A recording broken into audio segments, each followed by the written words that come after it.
Mimi kwa majina naitwa Novat Kesi, ni manager wa miradi na fanya kazi na shirika la WWF.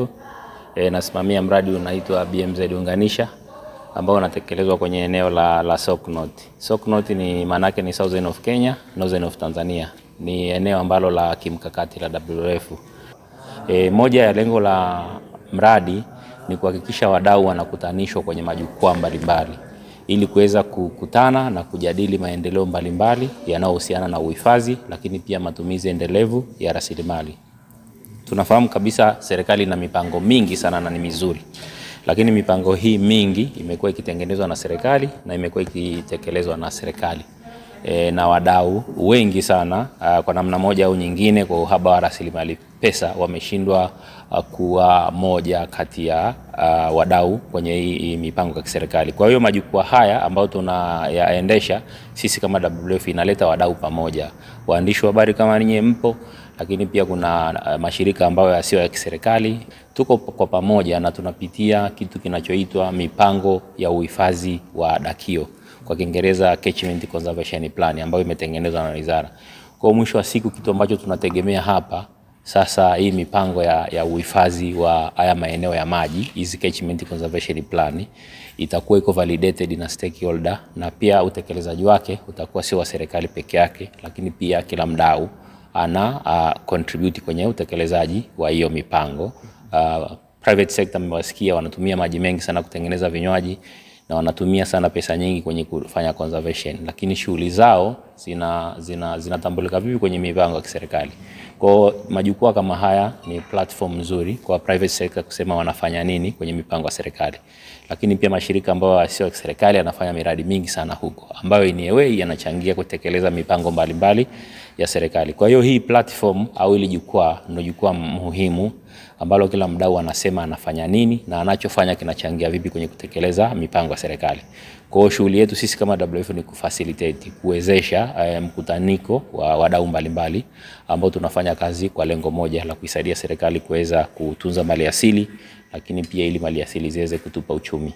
Matarajio yetu makubwa baada ya kikao hichi sasa ni kwamba hii mipango ya kiserikali hii ya uhifadhi wa madakio itakuwa itekelezwi peke yake na serikali. Itakuwa ni mipango jumuishi inatekelezwa na wadau wote. Tunafahamu kabisa serikali ni custodian tu wa hii mipango kwa sababu ndo ina jukumu ya kuziangalia hizi rasilimali, lakini jukumu la kuzitunza hizi rasilimali ni jukumu la kila mtu. Kwa majina naitwa Bakari Mohamed Bamba, ni mkuu wa idara ya maji juu ya ardhi pamoja na usalama wa mabwawa na bodi ya maji bonde la Pangani.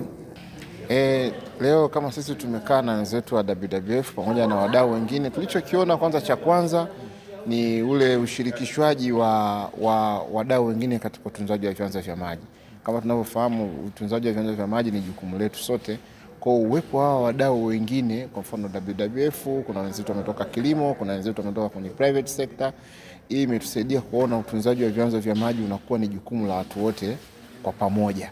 Lakini pia kingine tulichokuja kujifunza, kuna masuala mazima ya uhifadhi wa kwenye catchment zetu.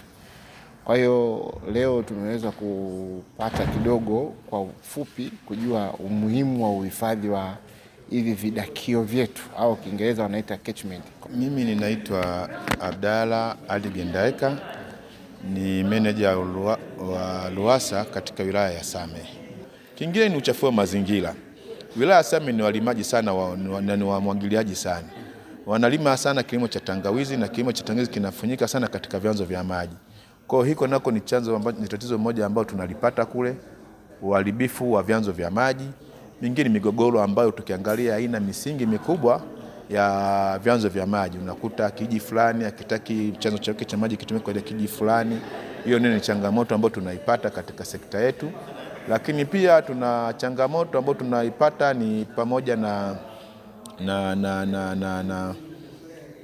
ni uhalifu katika miundombinu ya maji, wizi wa vipuli vya maji. Hii imekuwa ni changamoto kubwa sana.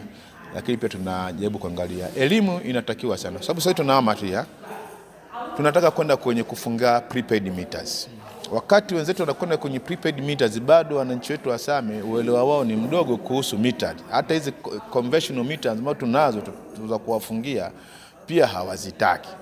tunajaribu kuwaelimisha na kusikubali, kwa sababu mtu walipie kwa kile anachotumia. Sasa mfumo wa malipo ya flat rate ambao unmetered customers unatuletea migogoro. Wakati mwingine mradi unakuwa hutoi huduma, lakini mwananchi analipishwa bili, kwa sababu huna chombo cha kumuassess kwamba amepata maji au hajapata.